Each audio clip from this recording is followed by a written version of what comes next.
Mister इंडियातल्या दहशतीचं दुसरं नाव असलेला मोगॅम्बो, मेरी जंगमधला GD. Thakral, Damini चित्रपटातला पाताळ यंत्री वकील इंद्रजित चड्ढा, घायल सिनेमातला निर्दयी बलवंत राय, अमरीश पुरींची ओळख केवळ इतकीच खलनायकी भूमिकांपुरती मर्यादित नाही.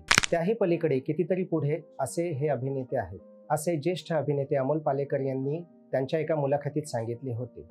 अशा सर्वसमावेशक कलावंत अमरीश पुरी यांचा काल वाढदिवस झाला. माय महानगरमध्ये आपलं स्वागत आहे. स्क्रीन टाईममध्ये मी संजय सोनवणे. सत्यदेव दुबे यांनी विजय तेंडुलकर यांच्या शांतता कोर्ट चालू आहे या अजरामर नाट्यकृतीवर याच नावाचा मराठी चित्रपट बनवायला घेतला होता. मध्यवर्ती बेणारेबाईंच्या भूमिकेत सुलभा देशपांडे होत्या, तर अमोल पालेकर आणि इतर मंडळी सुखात्मे, पोंक्षे, चपराशी बाळू या इतर व्यक्तिरेखांमध्ये होते. या नाट्य चित्रपटात पहिला प्रसंग आहे. एका रेल्वेच्या डब्यातून अभिरूप न्यायालयातील नाटकातल्या सर्व व्यक्तिरेखा एकत्र आल्याचा प्रसंग आहे. यातील बेणारीबाई अर्थात सुलभा देशपांडे विंडो सीटजवळ बाहेरचा निसर्ग निहाळत आहेत. मात्र रेल्वेच्या डब्यात एका कोपऱ्यात एक व्यक्ती या बेणारीबाईंना निहाळतो आहे.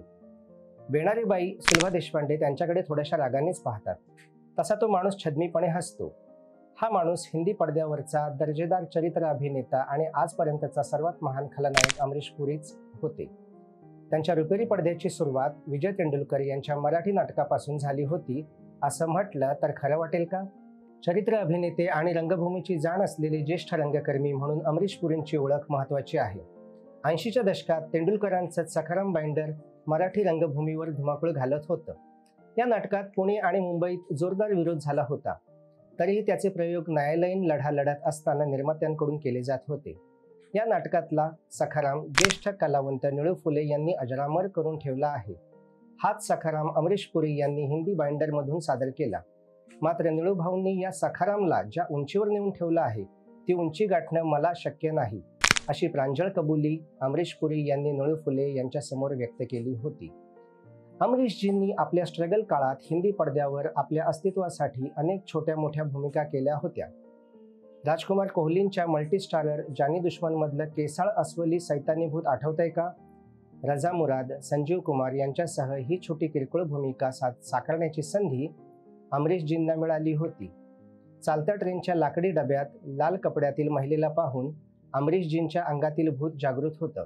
अशीच आणखीन एक भूमिका दिल तुझको दिया या चित्रपटातील म्हणायला किरकोळ किंवा म्हणायला महत्त्वाची. प्राणसाहेब, अजित, जीवन अशा मुख्य खलनायकांच्या टोळीतील छोट्या मोठ्या गुंडांची भूमिकाही अमरीशजींनी तेवढ्याच परिणामकारकतेने साकारली होती. त्यातल्या त्यात लंपट खलनायकांच्या विभागाचे प्रमुख असलेले शक्ती कपूर, गुलशन ग्रोवर, सदाशिव अमरापूरकर, जुन्या काळातले जास्तीत जास्त जीवनसाहेब अशा पद्धतीच्या भूमिका अमरीशजींच्या वाट्याला कमीच आल्या. बेनम बादशहा किंवा कोयला अशा हाताच्या बोटावर मोजण्या इतक्याच सिनेमात अमरीशजींनी लंपट अशा खलनायकाची भूमिका केली होती.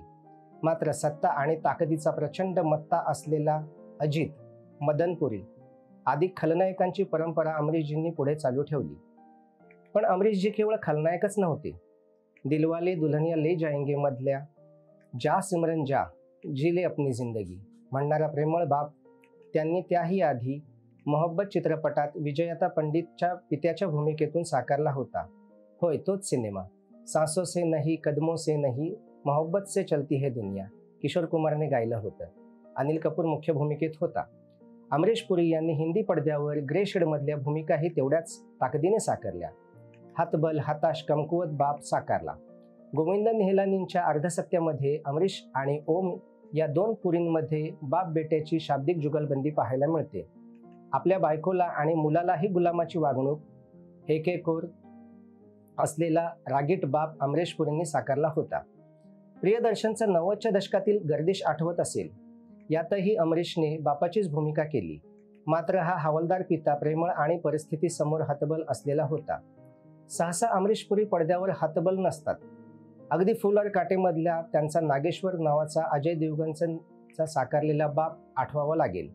पण गर्दिशमध्ये साकारलेला रस्त्यावर मुकेश ऋषी या गुंडाकडून मार खाणारा पोलीस हवालदार जॅकीचा बाप आठवतोय का?